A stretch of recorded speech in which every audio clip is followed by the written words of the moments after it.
And I can kind of show you that over here to where like here's the location and I've got my list of products. And then when I go to a location, you can see here, these are the list of all of their products.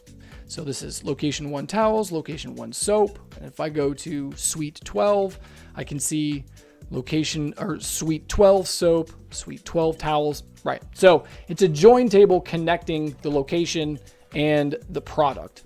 So what happens if somebody's making an order for a location for a product that's not inside this location's product list? It's inside the main product list, but it's not inside the list of this location's products. So we're not tracking that yet. What do we do? All right, well, I've made an automation that kicks off when it's on the order details, where it's on an update, where this row before received is blank and this row after received is not blank. The idea being there's a received date time column for when we have received this order detail, like the items that we ordered, we marked it as we got it. When that happens, this automation kicks off. The first thing that it does is it checks to see, do we need to create a new inventory record? So this is I'm checking to see if something is blank, and then I'm doing a hard select. Now you have to do something like this because I need the system, when this is running, I need it to literally do a hard lookup. I need it to brute force this and look independently by itself, not relying on any kind of other things. That's when you need something to run independently like that, you got to do the select statement. But since this is running on a server, you don't run into any of the problems that you would normally run into where like this select statement is causing my app to take 30, 40, 50 seconds to load. You don't have that problem because it's running on a server. Like it may be slower, right? You know, it may take more time to run on the server, but it's still running on the server. You follow what I mean? It's way faster. So what I'm doing is I'm saying, cool, I have this inventory product.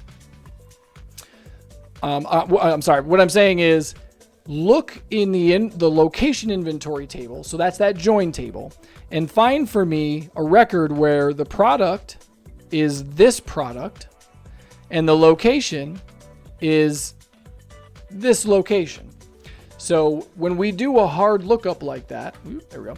When we do a hard lookup like that, if we do not find a record, we need to make it then. So this would return true in that instance. And so then over here on the yes side, I've got an action that says, all right, cool. Add a row to the location inventory table. That's that join table where the location is the location that we're doing. The product is the product that the person ordered. And I start the current inventory count at 0.